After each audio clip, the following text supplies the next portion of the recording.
It's stupid. It's pointless. It's irrelevant. It's Things That Matter with Mike and Nev. Welcome to the show, everybody. It's Things That Matter with Mike and Nev. I'm Nevin Barrett. He's Michael Feldman. This week's topic, cross country. Mike, you were telling me before the show that you're actually going to become a high school cross country coach. Tell me a little bit about this. Well, basically, I just started working at this high school. What's the high school called? The school is called Arete Preparatory. Oh, what? Arete. Arete? Arete. How spell that for me? Arete? Arete. Arete. Uh-huh. That's not English. No, it's Greek. Okay. Okay. What's the mascot? We don't have a mascot as far as I know. What? I'm sorry. How do you... Wait. It's a brand new school. Hold on. Okay, go ahead. One, that's no excuse. Fine. Number two... Yeah. Okay, you're going to be coaching a Arete high school team. Yes. Does Arete have any other sports besides cross country? Sort of. We're probably going to be doing basketball this season. Okay. Yes. So you have sports teams... Yes. But no mascot. Right. Is Arete so threatening sounding in the Arete community's opinion that you don't need a mascot? Are you more afraid of, I don't know, let's say the Bobcats versus something that you can't pronounce? That's an interesting question. I'm just asking. But the thing is, I'm not scared. It does make me think. Okay. I think to myself... And it could throw you off your game. You think that is that the plan? No. Is that I'm just saying stuff right now. Okay. No, not at all. But okay. still, it's so good. the Arete Yeah. school... Uh-huh. High school cross-country team is going to be coached by our own Michael Feldman. It will be, yes. I'm coaching with one other teacher, yes. Now, question. Mm-hmm. How does one coach cross-country? Isn't it just like running and that's it? You just run for 3 miles and... Yeah, well, okay, first off, there's a lot of conditioning. Obviously, it has to happen, so we got to get the kids in shape and get them doing that. There's a lot. There actually, as someone who did cross country in high school, I was actually the captain of my team, so I did some, kind of coaching. What was your high school called? The New Roads Jaguars. Jaguars. See, Jaguars. That's a team name. Okay. Now, don't you think that when you had your cross-country meet as a student of New Roads, is that when the other team heard that the Jaguars were coming, don't you think that would give the other team a little pause? Think to yourself, whoa, the Jaguars are here. I mean, Jaguars mean speed, ferociousness, fast. Okay. The Arete Jaguars. Try it on for size.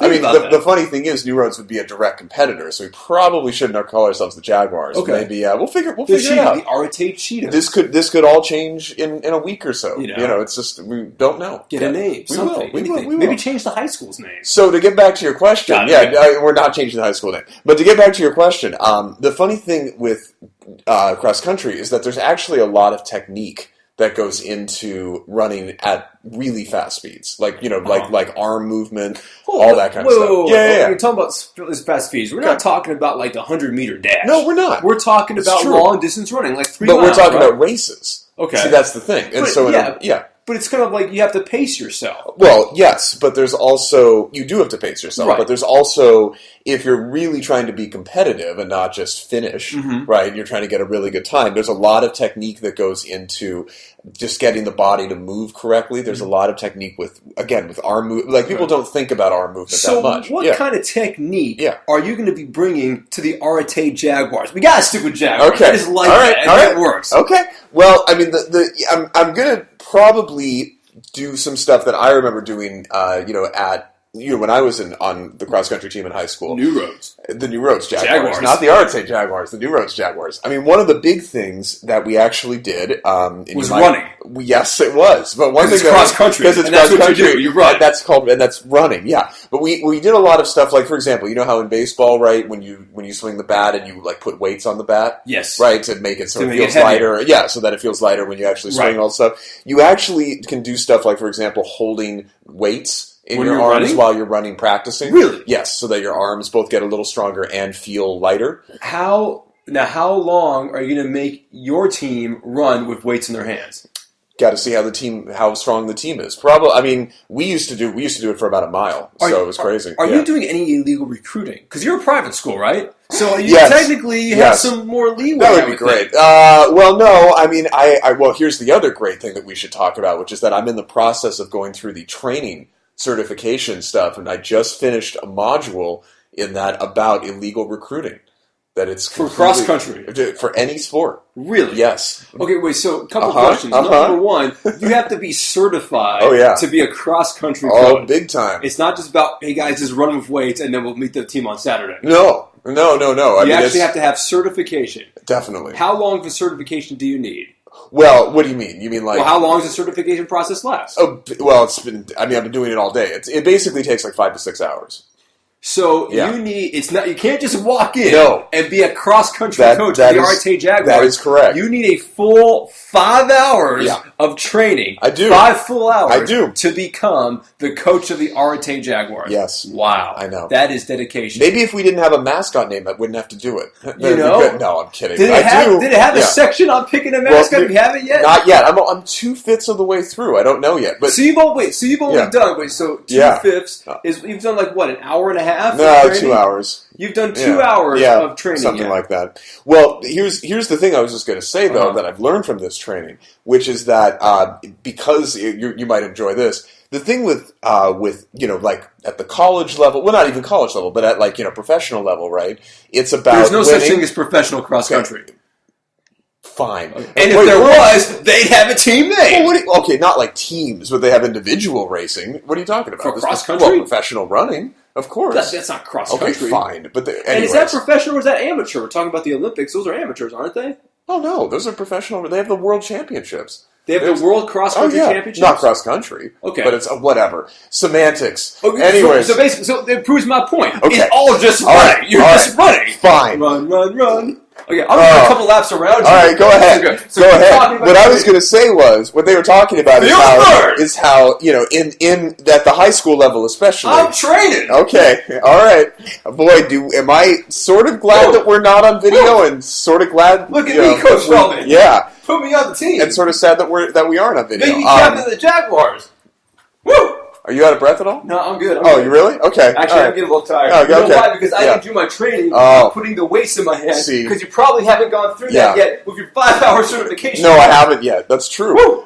So here's the thing. While Nevin's doing this, I'm ready. The basic deal is that at the high school level, the point is not to what is it that sportsmanship comes first and winning and winning comes second? Is that what the training says? Oh yeah. I want you to skip that. Yeah. Skip that part. That's ridiculous. Well, but hold on. But here's the thing. That's just not true. Therefore, recruiting is completely illegal to do at the high school level, according to this thing. Okay. Because it would suggest that you're going to mismatch people, against each other, right? And that's just wrong. Okay. That's dangerous and illegal according to the CIF. The CIF rules. And CIF, for those of you who don't know, is the big high school sanctioning body that covers most of California. Yes. How does the team looking this year? How are our Jaguars? Well, I mean, we haven't even started. We've got one kid who I know about who's really good, who runs about a 7-minute mile, who's like really, in fact, maybe even a little faster when he's really trying. He's great. Of course, he's a senior. Of course. So that'll be. So you need to find. So it's not just about this year's team. No, it's about replacing the parts for next year. Listen, we are. I am not just coaching. I am not just coaching a team. I'm coaching a legacy. I was going to say, you're building a dynasty. A dynasty, that's what I meant. This is big. Yes. This is, okay. Yeah. So, is there any random drug testing that needs to be done? I'm serious. I haven't gotten there. It's a good question. Maybe you haven't gotten there in the I training haven't gotten it. There could be. And I hope if there is, that this training, which is fully video, all this stuff, I hope that they do a fully acted drug test just to see what that's like. It'll be very funny. So, let's fast forward to the first cross-country meet. Yeah. RTA Jaguars versus the first opponent. Right. Okay? And the team is nervous. They've been training for a while. Okay. You're nervous. It's your first cross-country meet as a head coach. Right. What are you going to say to the team? Like, what kind of inspirational message are you going to give? Because this is big. This is your first huge coaching speech before a game. I mean, it's funny. I just started thinking about this today, so I haven't thought about it too much, but I would definitely tell them to win at all costs. Okay. I would tell them. I would. No, I'm kidding. I would no. But I would say. I was inspired. I would say. I would say try to win, but more important, try to win. Hold on. But more important, try to win. You've been training for 6 months to raise your hands. Yeah. Right away. All right. Thank you. I would say. You could be like a great Bobby Knight. That's true. I start could be a great Bobby and like throwing things around. So you want me to not be like a John Wooden? You want me to be like a Bobby Knight and not talk like forget character? Oh, you got to be like a Bobby Knight. Like 1 minute a kid is great, another minute he's in the doghouse. Do I need to wear the sweaters? Oh, of course you have to wear the sweaters. Really? Now, but I will say this. If you want, you can wear the Arate colors of the sweater. What are the colors? Well, we do have a sweater. They're green. Green and white.